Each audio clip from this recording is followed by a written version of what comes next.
The clinic was shrouded in the kind of darkness that pressed against the windows like a living thing, broken only by the faint red glow of the exit sign and the low hum of the incubator in the corner.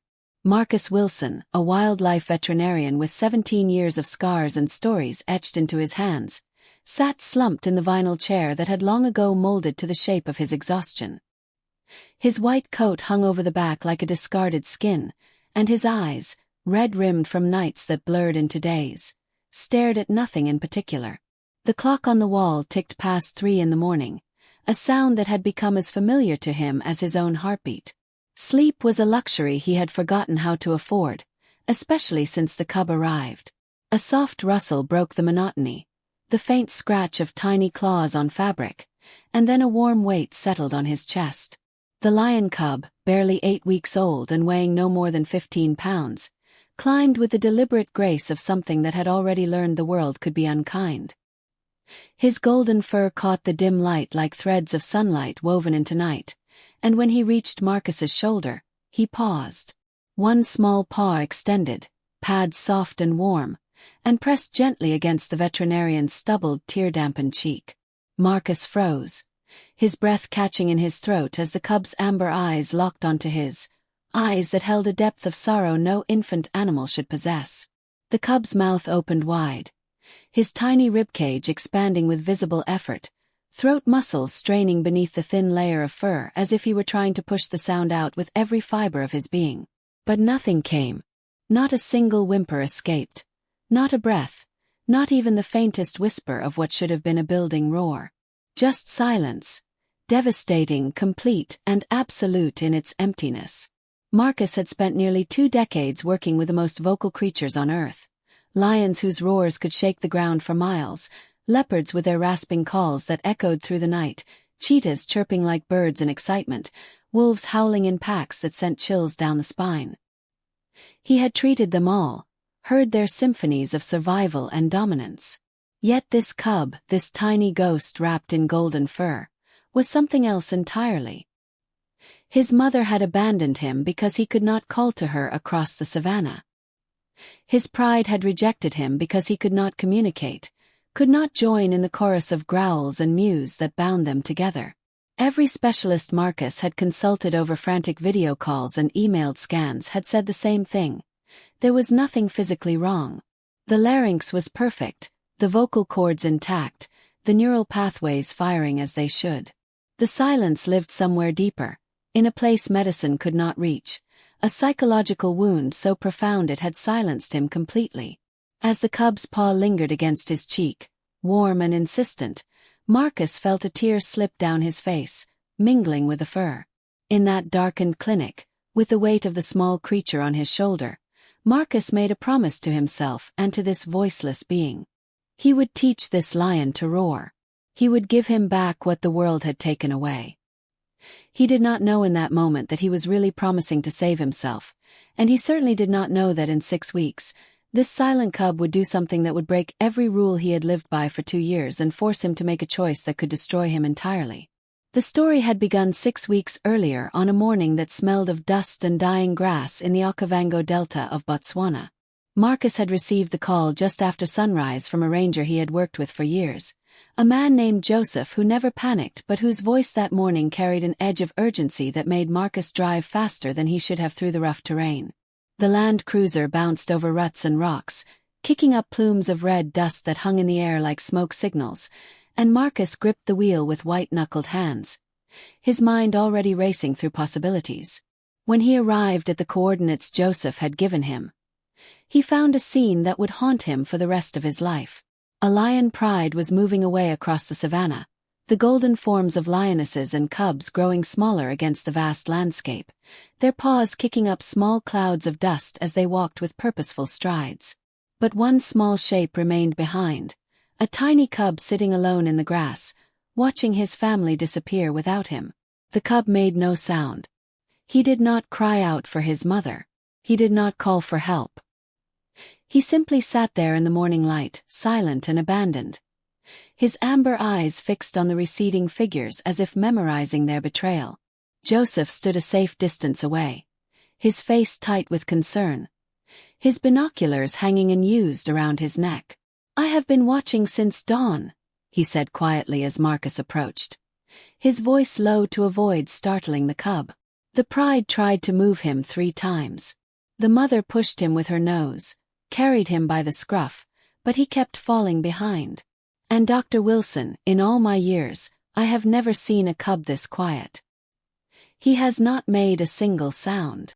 Marcus approached slowly, every instinct on high alert, his boots crunching softly on the dry grass. Lion cubs, even very young ones, were dangerous if frightened. They bit, they scratched, they screamed with a ferocity that belied their size. But this cub did nothing. As Marcus got closer, the small creature simply watched him with those amber eyes that seemed far too aware, far too sad for such a young animal. When Marcus knelt in the grass 3 feet away, the cub's mouth opened, and Marcus could see the effort in the tiny body, the tension in the small throat, but absolutely no sound emerged. "Just silence." "How old?" Marcus asked, not taking his eyes from the cub. 8 weeks, maybe 9, Joseph replied. "Old enough that he should be very vocal, old enough that his silence is wrong." Marcus had brought a transport crate, heavy gloves, the equipment needed to handle a wild animal safely. But as he reached out his bare hand, moving slowly and carefully, the cub did something that made Marcus's chest tighten. The little lion walked forward and pressed his face into Marcus's palm. No aggression, no fear. Just a devastating gesture of trust from a creature that had been abandoned by everyone who should have protected him. The drive back to the wildlife clinic took 2 hours, and the cub made no sound for any of it. Marcus had placed him in the passenger seat, secured but not caged, and the small lion simply curled into a ball and watched the landscape pass with those impossibly sad amber eyes. Marcus found himself talking to fill the silence, his voice rough with an emotion he had not allowed himself to feel in a very long time. "You're going to be okay," he heard himself saying. "Whatever is wrong, we will figure it out. You're not alone anymore." The words felt strange in his mouth. Marcus had not said anything like that to anyone in 2 years. Not since the night his wife Anna died and took with her every word that mattered. He had continued working, continued functioning, but he had stopped truly communicating. He answered questions with the minimum words required. He no longer called friends or family. He existed in his own kind of silence, one that was not physical but just as complete as this cub's muteness. At the clinic, Marcus began the careful work of examination. The cub, whom he found himself mentally calling Echo because of the voice that would not echo back, allowed every test with remarkable patience. Marcus checked his throat, his vocal cords, his larynx. He ran blood work, took x-rays, consulted via video call with 3 specialists in big cat medicine across 2 continents, and every single test came back the same. Physically, there was absolutely nothing wrong. Dr. Sarah Chen, a veterinary neurologist in South Africa, studied the scans Marcus sent her and shook her head on the video screen.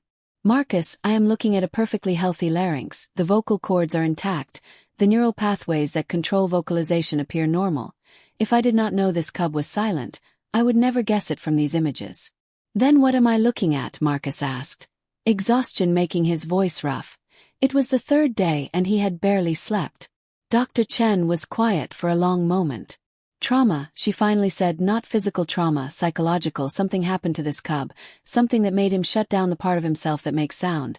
I have seen it in human patients, people who experience such severe trauma that they lose the ability to speak even though nothing is physically wrong.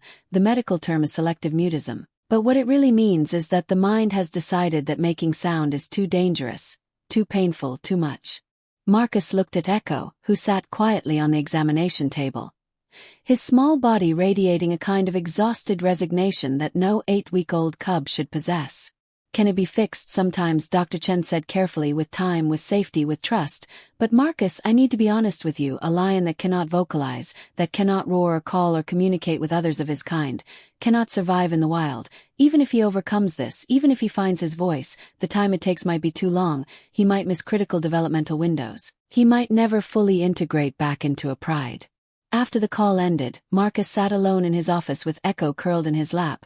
The cub had taken to following him everywhere, a small golden shadow that moved in complete silence, and as Marcus stroked the soft fur, feeling the steady heartbeat beneath his palm, he realized that Dr. Chen had just described his own existence, a man who could not truly communicate, who had shut down the part of himself that connected to others, who was missing critical windows of healing while time passed.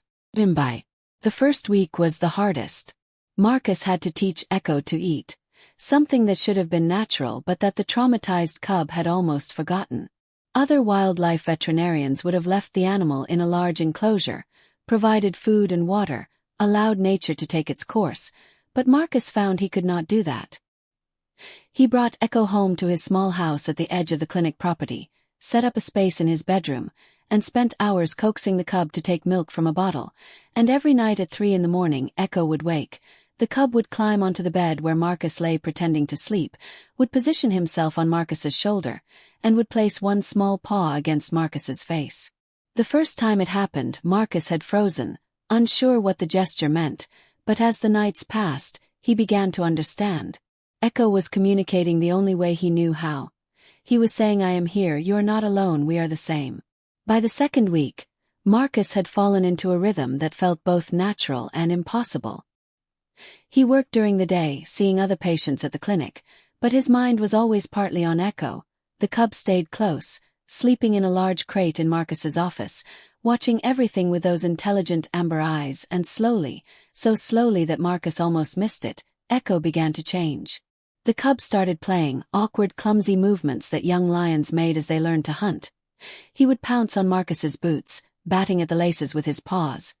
He would stalk imaginary prey through the office, his small body low to the ground, and his mouth would open in what should have been playful growls and cub sounds, but no noise would come out, just that devastating silence. Marcus found himself trying everything. He would play recordings of lion vocalizations, hoping something might trigger a response. He would make the sounds himself, rough attempts at roars and grunts that made him feel ridiculous but that he could not stop himself from doing, and sometimes, just sometimes, he would catch Echo watching him with an expression that seemed like he was trying to understand, trying to remember something he had lost. In the third week, a veterinary behaviorist named Dr. James Fletcher visited the clinic. He was a short man with kind eyes who specialized in animal psychology, and he spent an entire afternoon observing Echo. When he finally sat down with Marcus, his assessment was both hopeful and heartbreaking. "He trusts you," Dr. Fletcher said. "That is remarkable considering his trauma. Most animals with this level of psychological shutdown do not bond with anyone, but he has chosen you and that gives us something to work with." "But will he ever vocalize?" Marcus asked, the question that kept him awake at night. Dr. Fletcher was quiet for a long moment. "I honestly do not know. What I can tell you is that his silence is protective. Something made him believe that making sound brings danger, brings rejection, brings pain. Until he feels safe enough to risk that again, the silence will continue." He paused, studying Marcus with an intensity that made Marcus uncomfortable. "May I ask you something personal, Dr. Wilson?" Marcus stiffened. When did your wife die?" The question hit Marcus like a physical blow. He had not spoken Anna's name out loud in months. 2 years ago. "Why does that matter?" "Because," Dr. Fletcher said gently, "I think you and this cub are helping each other. He cannot make sounds, and I suspect you have not truly spoken about your grief since she died. You are both silent in your own ways, and sometimes the only way to heal one kind of silence is to heal another." After Dr. Fletcher left, Marcus sat in his office with Echo sleeping on the couch beside him. The evening light was fading, turning the room gold and shadow, and for the first time in 2 years, Marcus found himself talking to someone about Anna, not a person, but a silent lion cub who listened with amber eyes that seemed to understand everything. "Her name was Anna," Marcus said quietly, his voice rough with disuse. "She died in a car accident 2 years ago. It was instant. They said she did not suffer, but I suffered. I am still suffering." He paused, surprised by the words coming out. "I stopped talking about it because every time I did, people looked at me with pity. They said things like time heals or she would want you to be happy. And I hated those words because they were not true. Time does not heal, it just passes, and I do not know how to be happy without her." Echo lifted his head, those amber eyes fixed on Marcus's face, and then the cub did something he had never done before. He stood, walked across the couch, and placed his paw against Marcus's chest, right over his heart. No sound, just touch, just presence, just a small creature saying, "I understand." In the 4th week something shifted. Marcus noticed that Echo's throat would move sometimes when he was playing or eating. Small muscular contractions that suggested his body was trying to make sounds even if nothing came out. Marcus started encouraging it, praising Echo every time he saw that tiny movement, that hint of effort, and Marcus started talking more, not to people, not yet, but to Echo. He told the cub about Anna, about their life together, about the dreams they had shared. He told Echo about the day she died, something he had never spoken about to anyone, and as he spoke, as he let the words finally flow, he realized that Dr. Fletcher had been right. His silence and Echo's were connected. Two different expressions of the same wound. By the 5th week, Marcus could see physical changes in Echo. The cub was growing stronger. His movements more confident. He still made no sound, but his mouth would open more frequently in those silent attempts, and every night at 3 in the morning, he would climb onto Marcus's shoulder and place his paw against Marcus's face, their ritual of silent communication that had become sacred to both of them. But in the 6th week, reality began to intrude. Marcus received a call from the director of the Moremi Wildlife Rehabilitation Center, a woman named Patricia who specialized in returning wild animals to their natural habitats. She had heard about Echo from Dr. Fletcher, and her voice on the phone was kind but firm. Marcus, if this cub is going to have any chance of returning to the wild, he needs to be in a proper rehabilitation program. He needs to be with other lions, even if he cannot communicate with them yet. He needs space to develop naturally. You have done incredible work keeping him alive and helping him trust again, but the next phase needs to happen in a specialized facility. Marcus knew she was right. He had always known this moment would come, but the thought of sending Echo away, of breaking their bond, felt impossible. He still does not vocalize, Marcus said, hearing the desperation in his own voice. How can I send him to a rehabilitation center when he cannot communicate? He will be isolated there too. Then we have 1 week, Patricia said gently. 1 week to see if something changes. But Marcus, you need to prepare yourself, even if he never vocalizes, even if he stays silent forever. He deserves a chance at the life he should have had, and holding on to him because you need him is not the same as doing what is best for him. That night, Marcus sat with Echo in the darkness of his bedroom, the cub curled against his chest, and for the first time, Marcus let himself cry, not silent tears but real sobbing, the kind that shook his whole body. He cried for Anna, for the life they would never have. He cried for Echo, for the trauma that had stolen his voice. He cried for himself, for the 2 years he had spent existing but not truly living. And as he cried, Echo pressed closer, that small paw finding Marcus's face in the darkness, touching him with a gentleness that broke Marcus's heart all over again. 1 week, they had 1 week before Echo would have to leave for the rehabilitation center. 1 week for something impossible to happen. 1 week for a silent lion to find his voice and for a broken man to find his own reason to speak again. The question that haunted Marcus in the darkness was simple and devastating. How do you teach someone to make sound when you yourself have forgotten how to truly speak? How do you give voice to another when your own voice has been silent for so long? He did not know the answer. But as Echo's small body rose and fell with each breath against his chest, Marcus knew he had 7 days to figure it out, 7 days before their time together would end. 7 days to work a miracle for them both. The morning after Patricia's call, Marcus woke to find Echo staring at him from inches away, those amber eyes reflecting the first light of dawn. The cub's mouth was open in a silent attempt at what should have been a morning greeting, and Marcus could see the small throat working, muscles contracting with effort that produced nothing. It was the most heartbreaking thing Marcus had witnessed. This tiny creature trying so desperately to make himself heard and failing over and over again. I know, Marcus whispered, reaching up to stroke the soft fur behind Echo's ears. I know you are trying, and I am going to help you, I promise. But as Marcus got dressed and prepared for the day ahead, he felt the weight of that promise crushing down on him. 7 days. How could he possibly teach Echo to vocalize in 7 days when weeks of trying had produced nothing? How could he give this cub what it needed when he himself was still broken? The answer came to him as he was making coffee, a thought so simple and yet so terrifying that he had to sit down. He could not teach Echo to make sounds by treating it like a medical problem. He had to treat it like what it really was, an emotional wound, and the only way to heal an emotional wound was to open his own. That morning, Marcus did something he had not done since Anna died. He went to their bedroom, the one he had not slept in for 2 years, and he opened the closet where her clothes still hung. The smell hit him immediately, that combination of her perfume and laundry detergent and something indefinably Anna. He stood there breathing it in, tears streaming down his face, and Echo pressed against his legs in silent support.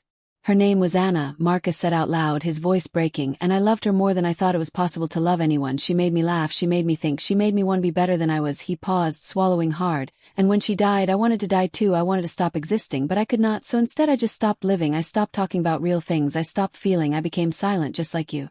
Echo made no sound, but his small body leaned harder against Marcus's leg, offering the only comfort he could give. For the rest of that day, Marcus talked. He talked while he fed Echo, while he did his work at the clinic, while he cleaned and organized and went through the motions of daily life. He talked about Anna, about their first date, about the day they got married, about her laugh and her stubbornness and the way she would steal the blankets at night. He talked about the accident, about getting the call from the hospital, about holding her hand as the machines that kept her alive were turned off. He talked about things he had never said out loud to anyone, not even to himself in the darkness of his own mind, and as he talked, something extraordinary began to happen. Echo started responding, not with sound but with increased attention, with small movements, with a presence that felt almost like the cub was absorbing every word and understanding it on some deep level. The small throat would work more frequently. The mouth would open wider in those silent attempts, and Marcus could swear he felt vibrations against his chest when Echo pressed close, as if the cub's body was trying to produce sound even if nothing audible emerged. On the second day of that final week, Marcus tried something new. He waited until Echo was relaxed and playful, batting at a toy in the living room, and then Marcus got down on the floor with him, and Marcus roared. Not a human sound but an attempt at an actual lion's roar, using his full voice in a way he had not done since Anna's funeral when he had screamed into a pillow alone in his car. The sound that came out was rough and broken and probably sounded nothing like a real lion, but Echo stopped playing immediately. The cub's whole body went still, ears forward, eyes wide. And then Echo walked over to Marcus, placed both paws on Marcus's chest, and opened his mouth in the biggest silent roar Marcus had seen yet. The small throat expanded, the body tensed, every muscle in the tiny frame working to produce sound. Nothing came out, but the effort was enormous. Good, Marcus said, his voice hoarse from the attempt at roaring. Good boy, you are trying, keep trying. From that moment on, roaring together became their practice. Marcus would roar, rough and awkward, and Echo would respond with silent roars of his own. They did it in the morning, at midday, in the evening. Marcus felt ridiculous, felt like he was losing his mind, but he could not stop because something was happening. Echo's silent roars were becoming more intense, more committed, more desperate. The cub wanted to be heard. He was fighting for his voice with everything he had. On the third day, Marcus received an unexpected visitor. Joseph the ranger who had first called him about Echo appeared at the clinic with a troubled expression. Dr. Wilson, I need to tell you something about the day I found the cub. They sat in Marcus's office while Echo dozed on the couch, exhausted from another morning of practice.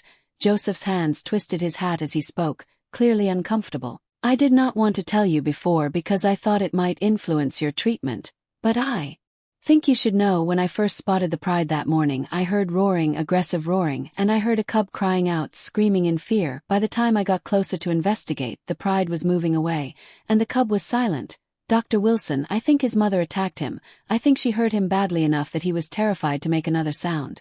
The information hit Marcus like a punch to the chest. Echo had not just been abandoned. He had been actively rejected, possibly even attacked by the one creature who should have protected him. The silence was not just psychological trauma, it was learned survival. Making sound had brought pain, so Echo had chosen silence to stay alive. After Joseph left, Marcus held Echo for a long time, this small creature who had survived something so terrible that it had stolen his voice. I understand now, Marcus whispered.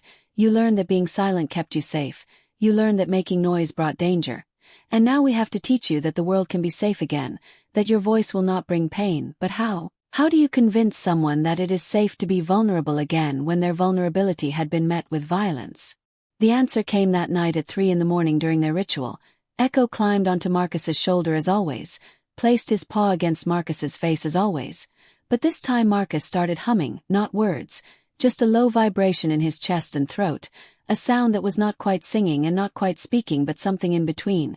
Anna used to hum when she cooked, unconscious melodies that filled their house with warmth. Marcus had not hummed once since she died.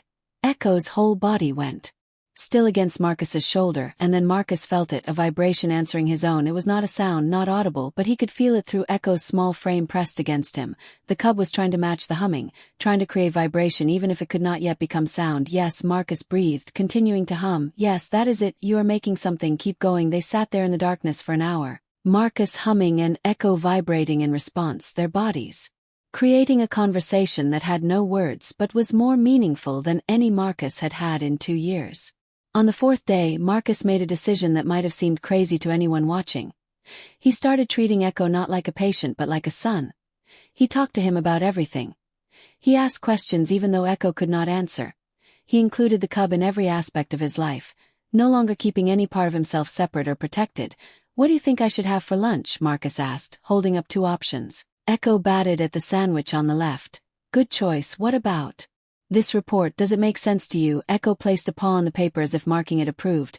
"Thank you, you are very helpful. It was ridiculous, it was unscientific, it was exactly what Marcus needed, and apparently what Echo needed too, because the cub became more expressive, more present, more engaged with every hour that passed, and the silent roars became more frequent, more insistent, as if Echo was getting frustrated with his own inability to produce sound. On the 5th day, something remarkable happened. Marcus was in the examination room seeing another patient, a rescued caracal with an injured leg. When Echo wandered in from the office where he had been napping, the caracal, startled by the unexpected lion cub, hissed and yelled in fear, and Echo's mouth opened in an automatic defensive response. Still no sound emerged, but Marcus saw something he had never seen before. Echo's whole face changed with the effort. His eyes squinted, his ears pressed flat. His body adopted an aggressive posture for just a split second. Echo had forgotten to be afraid of making sound. His instinct had overridden his trauma. After the caracal was safely back in its enclosure, Marcus sat with Echo and tried to process what he had witnessed. "You forgot," he said quietly, "just for a moment you forgot that sound was dangerous. And that means you can forget again. We just need to find what makes you forget long enough that the sound comes out." That night, Marcus dreamed of Anna for the first time in months. In the dream she was sitting in their bedroom and she was humming while she read a book. Marcus tried to speak to her, to tell her how much he missed her, but no sound would come out. He was the silent one, unable to make himself heard. Anna looked up from her book and smiled at him. That warm smile that had always made him feel safe. "You have to let it out," she said gently. "You have to make noise, Marcus. Even if it hurts. Especially if it hurts, that is how you know you are alive." Marcus woke with tears on his face and Echo pressed against his chest, the cub's small body rising and falling with each breath. "She is right," Marcus whispered to Echo. "Making sound is how we know we are alive, and we are both alive, even if we have been too afraid to prove it." On the 6th day, Marcus went back to the bedroom he had avoided for 2 years. He brought Echo with him, and they lay together on the bed where Marcus and Anna had slept for 8 years of marriage, and Marcus talked about his favorite memories. Not the sad ones, not the painful ones, but the joyful ones. He talked about the time Anna laughed so hard at one of his terrible jokes that she snorted and then laughed even harder at her own snort. He talked about dancing in the kitchen at midnight. He talked about road trips and inside jokes and the way she would scrunch her nose when she was thinking hard about something. As he talked, Marcus realized something profound. He had been so focused on the silence of his grief that he had forgotten about the sounds of his love, the laughter, the conversation, the music of a life shared with someone. He had let Anna's death silence everything about their life together, as if making joyful sounds would be a betrayal of his sadness. "I have been so stupid," Marcus said to Echo, stroking the soft fur. "I thought being silent meant I was honoring her memory. But Anna was never silent. She was loud and opinionated and she sang off key and she would have hated what I became. She would have wanted me to keep making sound, keep making life, keep making meaning out of the time I have left." That afternoon, Marcus did something he had not done since before Anna got sick. He turned on music, loud music. Anna used to play when she cleaned the house, upbeat songs that made it impossible not to move, and Marcus danced, badly, awkwardly, with a lion cub watching him like he had lost his mind. But he danced and he sang along, and his voice cracked on the high notes, but he did not care. Echo watched this performance with what could only be described as fascination. And then in a moment that made Marcus's heart nearly stop, Echo stood up on his back legs and placed his front paws on Marcus's shin as if trying to dance too. His mouth opened in a silent roar that looked almost like laughter, and Marcus could have sworn he saw joy in those amber eyes. "You want to dance?" Marcus asked, breathless and grinning like an idiot. Then let us dance. He picked Echo up and spun around the room, the cub secure in his arms, both of them moving to music that filled the house for the first time in 2 years, and as they moved, Marcus felt something crack open in his chest, something that had been frozen solid since Anna died. It was not happiness exactly, not yet, but it was the possibility of happiness, it was the memory of what joy felt like, and the hope that someday he might feel it fully again. That night at 3 in the morning, their ritual took on a new dimension. When Echo placed his paw against Marcus's face, Marcus whispered, "Tomorrow is our last day together before you go to the rehabilitation center. And I need you to know something. You saved my life, Echo. You gave me a reason to speak again, to feel again, to remember that silence is not the same as peace, whatever happens tomorrow, whether you find your voice or not. You have already given me mine back." Echo pressed closer. And Marcus felt that vibration again, stronger this time, more insistent. The cub was trying so hard to respond, to say something back. On the 7th day, Marcus woke before dawn with a feeling of dread sitting heavy in his chest. This was it. The last day. Patricia would arrive in the evening to transport Echo to the rehabilitation center, and their time together would be over. Marcus had failed. 7 days and Echo still had not made a single audible sound. They spent the morning quietly, Marcus holding Echo and trying to memorize everything about this small creature who had changed his life. The softness of his fur, the weight of his small body, the way his ears twitched when he was listening intently, the amber eyes that saw straight through to Marcus's soul. In the afternoon, Marcus took Echo outside to the large enclosed yard behind his house. It was a space he had built years ago for rehabilitation cases, a place where wild animals could experience grass and sun while still being safe. Echo had been out here before, but today he seemed more alert, more engaged with his surroundings. He chased butterflies, pounced on shadows, played with a stick until it broke into pieces, and Marcus watched, his heart breaking with every passing minute, knowing that tomorrow Echo would be gone, knowing that this small creature who had become so essential to his life would go on to live in a facility with other lions, would eventually be released into the wild if he was lucky, and would never remember the broken man who had loved him so desperately. As the sun started to set, painting the sky in shades of gold and orange, Marcus sat down in the grass and called Echo to him. The cub came immediately, climbing into Marcus's lap and settling there with a contentment that made Marcus's eyes sting with tears. "I need to tell you something," Marcus said quietly, his voice thick. "I need to tell you that I am not ready to let you go. I know I have to, I know it is what is best for you. But I am not ready." He paused, wiping roughly at his eyes. "When Patricia takes you tonight, you're going to think I am abandoning you like your mother did. You're going to think I am rejecting you. And I need you to know that is not true. I am sending you away because I love you too much to keep you in a life that is too small for what you are meant to be." Echo looked up at him with those amber eyes, and Marcus saw understanding there, or maybe he just needed to believe he saw it. "You are a lion," Marcus continued, his voice breaking. "You are meant to run across the savannah, to feel the sun on your back, to be part of a pride. You are meant to roar at the moon and make the earth tremble with your voice. And even if you never make a sound, even if you stay silent forever, you deserve that life, you deserve everything." The sun sank lower, and the golden light turned to amber, and Marcus held Echo and tried to memorize this moment, this feeling, this connection that had saved him from his own silence. And then in the fading light, Marcus did something he had been too afraid to do. He opened his mouth and he screamed, not a roar, not a shout, just a raw scream of pain and grief and loss. He screamed for Anna, for the life they should have had. He screamed for Echo, for the voice that had been stolen from him. He screamed for himself, for 2 years of silence and loneliness. He screamed until his throat was raw and his voice was gone and tears were streaming down his face. Echo went very still in his arms, and then the cub's mouth opened. Marcus felt the small body tense, felt every muscle engage.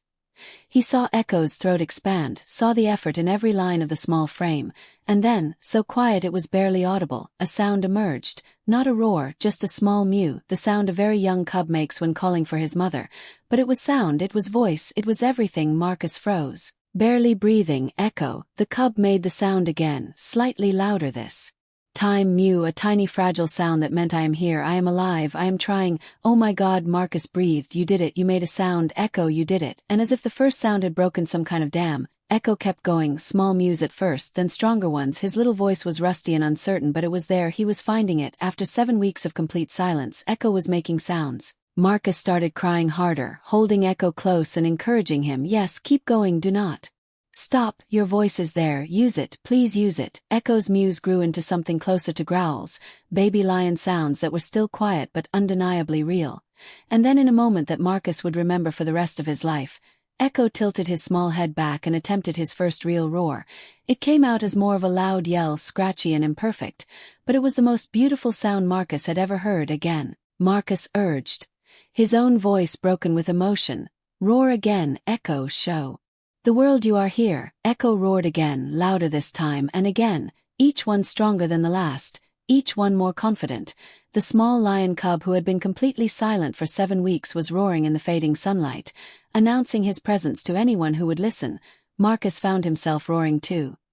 His own rough human roar mixing with Echo's small lion voice. Two creatures who had been silent for too long finally making the sounds that proved they were alive. They roared together until Marcus's voice gave out completely and Echo's small throat was tired. And then they sat in the grass as darkness fell, both of them exhausted, both of them transformed. When Patricia arrived an hour later, Marcus met her in the driveway with Echo in his arms.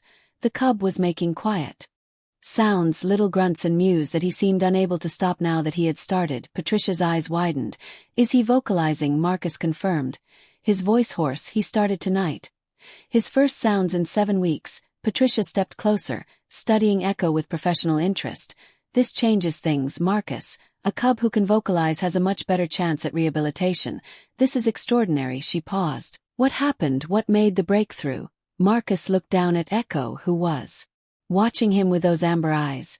I think we both just needed to remember that making sound does not bring pain, it brings connection, it brings life. And sometimes you need to lose your voice completely before you can find it again. That night, after Patricia and Echo had driven away toward the rehabilitation center, Marcus sat alone in his house and felt the silence around him. But it was different now. It was not the oppressive silence of grief and avoidance.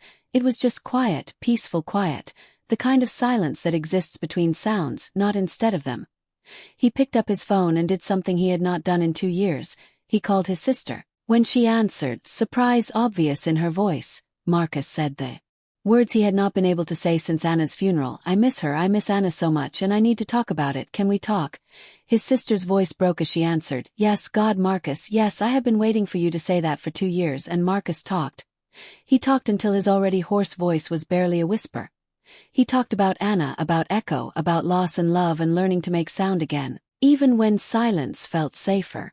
Outside in the darkness of the Botswana night, somewhere in a rehabilitation facility, a small lion cub was curled up in a warm enclosure, making quiet sounds to himself as he fell asleep, mews and grunts and baby roars that would grow stronger with every passing day. 2 silent souls had found their voices together. And though they were separated now, the connection remained, the knowledge that healing was possible, that silence could be broken, that making sound, even when it hurt, even when it was scary, was how you proved to the world and to yourself that you were still alive. The weeks after Echo left were the hardest Marcus had experienced since Anna's funeral. The house felt impossibly empty without the small golden presence that had filled every corner of it. The silence that had once felt peaceful now felt hollow, and Marcus caught himself listening for sounds that would not come. The soft padding of paws on hardwood floors, the quiet grunts Echo made when he was content, the scratchy baby roars that had been growing stronger every day. But something fundamental had changed in Marcus during those 7 weeks with Echo. He no longer retreated into silence when pain came, instead he talked about it. He called his sister almost every day. He started attending a grief support group in the nearest town, driving 2 hours each way to sit in a circle with other people who understood loss, and he talked about Anna, about Echo, about the strange and beautiful way that a silent lion cub had taught him how to make sound again. Patricia sent updates regularly. Echo was adjusting well to the rehabilitation center, she reported. He was vocalizing consistently now, his voice growing stronger as his confidence increased. He was being slowly introduced to other young lions, learning how to interact, how to play, how to communicate in ways that went beyond the physical touch that had been his only language for so long.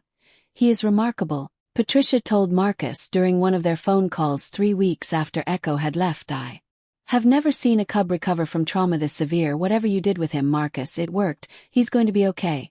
Marcus wanted to ask if Echo ever seemed to look for him, if the cub remembered their time together, if he missed Marcus the way Marcus missed him, but he did not, because those questions were about his own needs, not about what was best for Echo, and Marcus had learned, painfully, that loving someone sometimes meant letting them go completely. The months passed. Marcus threw himself into his work, treating more wildlife cases than ever before, but he approached each one differently now. He talked to the animals, even though they could not understand his words. He shared his thoughts and fears and hopes with them, and he found that this practice of speaking, of making sound even when there was no response, kept the silence from creeping back in. He also started making changes to his life. He finally cleaned out Anna's closet, donating her clothes to people who could use them. He repainted the bedroom they had shared. He started sleeping there again, in the space that had been theirs, and found that the memories did not hurt quite as much as they used to. They were still sad, still touched with grief, but they were also warm with love and gratitude for the time they had been given. 6 months after Echo left, Patricia called with news. Echo is ready for the next phase. We are moving him to a larger pre-release enclosure where he will have minimal human contact. He needs to start forgetting about people, Marcus. He needs to become wild again if he's going to survive. I understand, Marcus said, and he did, but understanding did not make it hurt less. He is incredible, Patricia continued. His roar, Marcus, you should hear it. He is only 9 months old, but he sounds like a much older lion, strong and confident. Whatever blocks he had are completely gone. After the call, Marcus sat in his office and allowed himself to feel the full weight of his emotions. Pride that Echo was thriving, sadness that their bond had to be broken for Echo's own good, gratitude that he had been given the privilege of knowing this extraordinary creature, and underneath it all, a deep sense of rightness. Echo was becoming what he was meant to be, and so was Marcus. Time moved forward in the way it does, turning days into weeks, into months, into years. Marcus continued his work, continued his healing, continued the practice of living out loud instead of in silence. He dated occasionally, though nothing serious developed. He traveled for the first time since Anna's death, visiting conservation sites across Africa. He wrote articles about wildlife rehabilitation. He mentored young veterinarians. He lived, and sometimes on quiet nights, he would think about Echo and wonder where the lion was now, whether he had been released into the wild, whether he had found a pride, whether he ever thought about the man who had held him through those first terrible weeks of silence and slowly taught him that his voice was safe to use. 2 years and 3 months after Echo left the rehabilitation center, Marcus received a call from a researcher named Dr. Helen Kimathi, who was studying lion populations in the Okavango Delta. She had heard about Marcus's work with traumatized big cats and wanted his consultation on a project. Would he be willing to spend a week in the field with her team, observing a particular pride that was exhibiting unusual behavior? Marcus agreed without hesitation. He had not been back to the Delta since the day he found Echo, and something in him needed to return to that place where his own transformation had begun. The research camp was located in a remote area of the Delta, accessible only by small plane and then a rough 4-hour drive. When Marcus arrived, Dr. Kimathi greeted him with enthusiasm.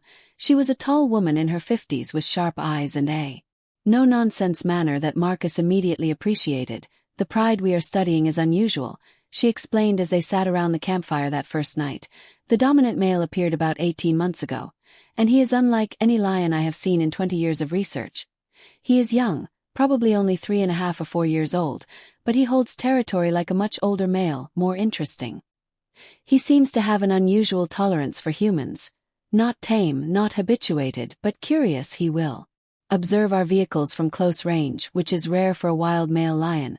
You think he had human contact when he was young? Marcus asked, something prickling at the back of his mind. Almost certainly, Dr. Kimathi confirmed. But here's the strange part. We ran his DNA through the database last month because we wanted to know his lineage, and Dr. Wilson, his DNA matches a cub that was rescued from this area over 3 years ago. A cub that was registered as severely traumatized and non-vocal, a cub that spent time in rehabilitation at the Moremi Center. Marcus's heart stopped. Echo. Dr. Kimathi looked at him sharply. You know him? I was the veterinarian who found him, Marcus said, his voice barely above a whisper. I was the one who cared for him before he went to Moremi. Then you need to see him, Dr. Kimathi said quietly, because Dr. Wilson, that traumatized non-vocal cub, is now one of the most impressive young males in this entire region. His roar can be heard for miles. He is thriving. The next morning they drove out before dawn to the territory where Echo's pride had been observed. Marcus's hand shook as he gripped his camera. His heart pounding so hard he thought the others in the vehicle might hear it. 3 years.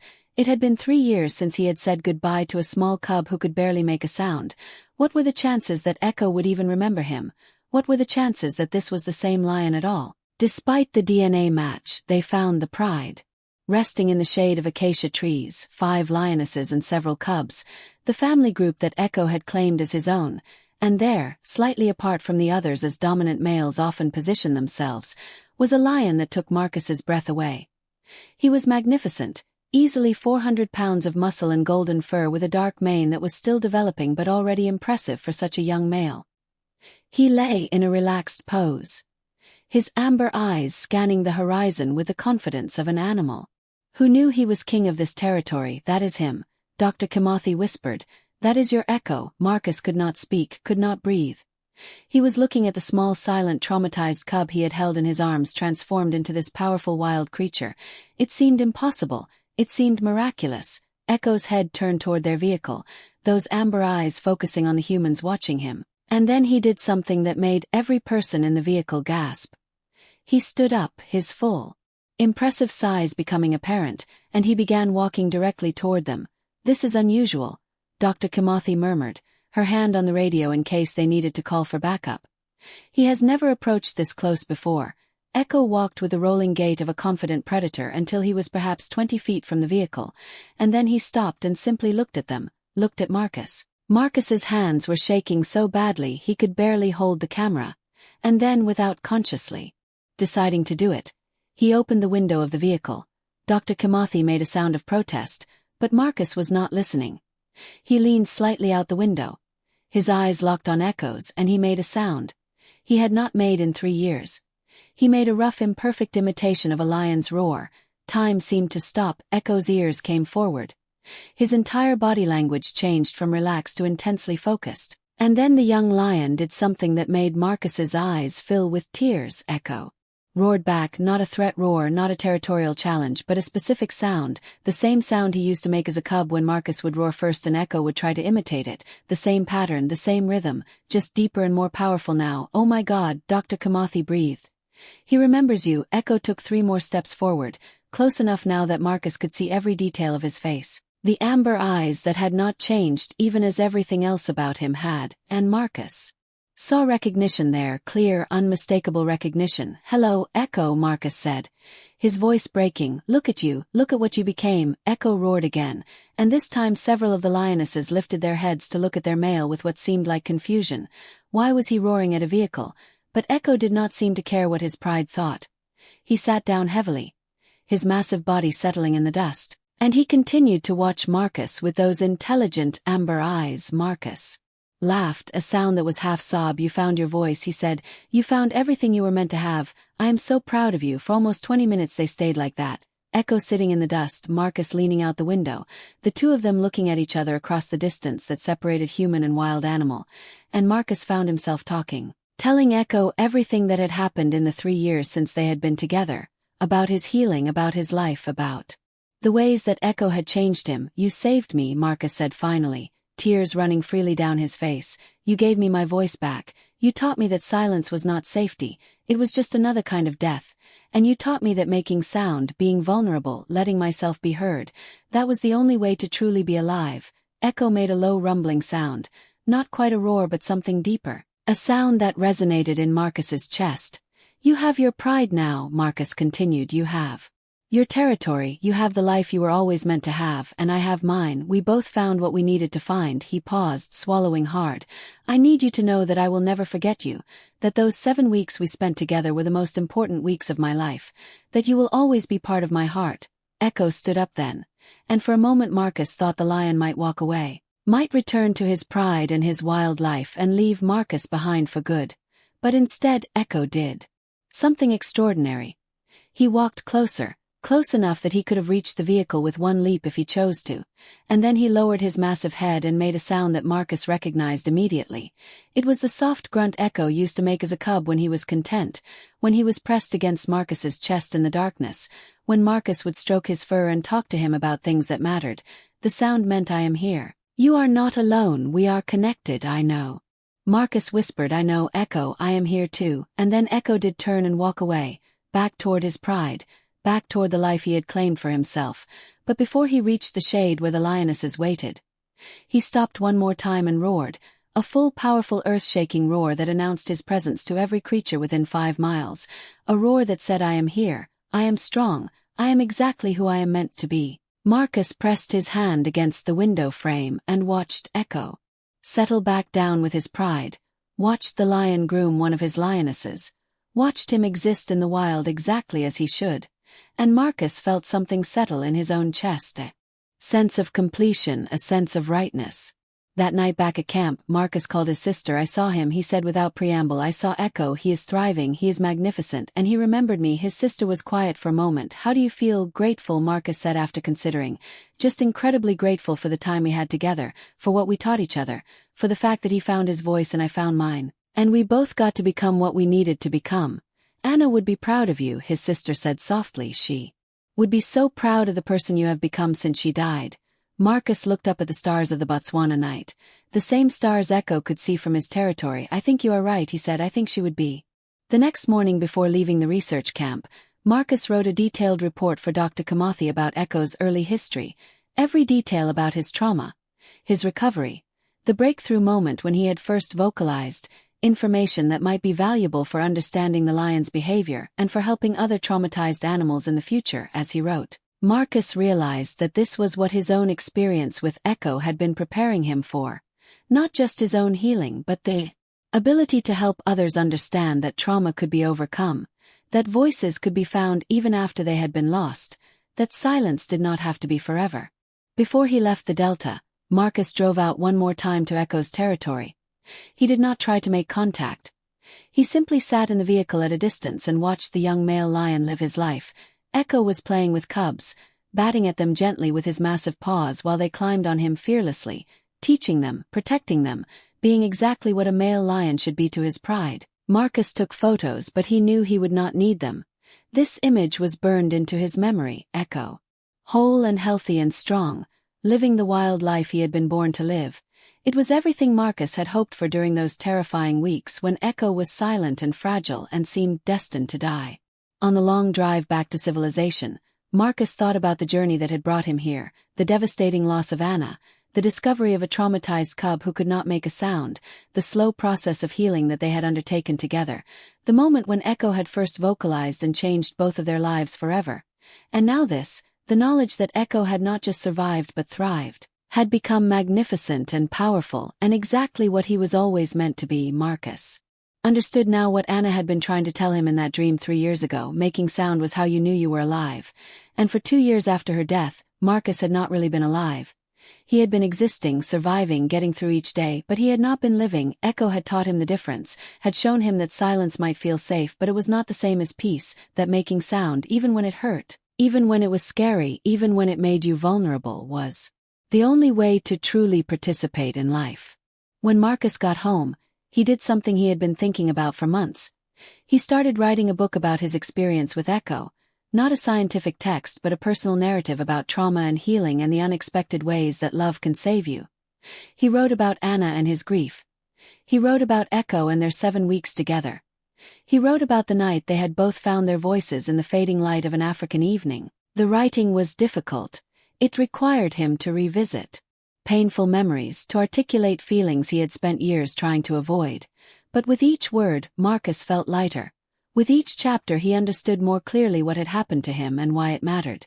The book was published a year later under the title Silent Roar, How a Voiceless Lion Cub Taught Me to Speak Again. It became a quiet success. Not a bestseller but a steady presence in bookstores and libraries.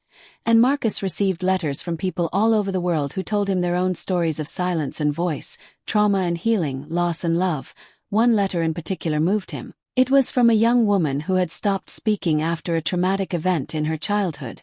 She wrote, "Your story helped me understand that my silence was not protecting me, it was preventing me from living. I have started therapy. I am learning to make sound again, just like Echo did. Thank you for showing me it was possible." Marcus framed that letter and hung it in his office. It reminded him every day that his experience with Echo had not been just about his own healing, it had been about something larger. About the universal truth that silence is a natural response to pain, but it does not have to be permanent, that voices can be found again if you are willing to be vulnerable enough to try. 5 years after finding Echo in the grass of the Okavango Delta, Marcus returned to that exact spot. It was not the same season, not the same circumstances, but he needed to complete the circle. He stood in the place where a mother lion had abandoned her cub and where Marcus's own transformation had begun. The land looked the same, golden grass, blue sky, the feeling of endless space, but Marcus was different. He was whole in a way he had not been since Anna died. He was alive in a way he had forgotten was possible, and he was grateful every single day for a small silent lion cub who had climbed onto his shoulder in the darkness and taught him how to make sound again. Marcus tilted his head back and roared. It was a terrible impersonation of a lion, rough and human and imperfect, but it was sound, it was voice, it was him announcing to the world that he was here. He was alive. He was exactly who he was meant to be. And somewhere in that vast landscape, in a territory he had claimed and defended and made his own, a magnificent male lion lifted his head and roared in response. The sound carried for miles across the delta, powerful and confident and absolutely certain. 2 voices, human and lion, making sound across the distance that separated them. 2 survivors who had found their voices together and then gone on to live the lives they were meant to live. The roars faded into the vastness of the African landscape. And Marcus stood in the grass with tears on his face and a smile on his lips, understanding finally and completely that this was what love looked like, not holding on when you should let go, not silencing yourself to protect yourself from pain, but making sound even when it hurt, especially when it hurt, because making sound was how you knew you were alive, and being alive, really alive, was the greatest gift of all.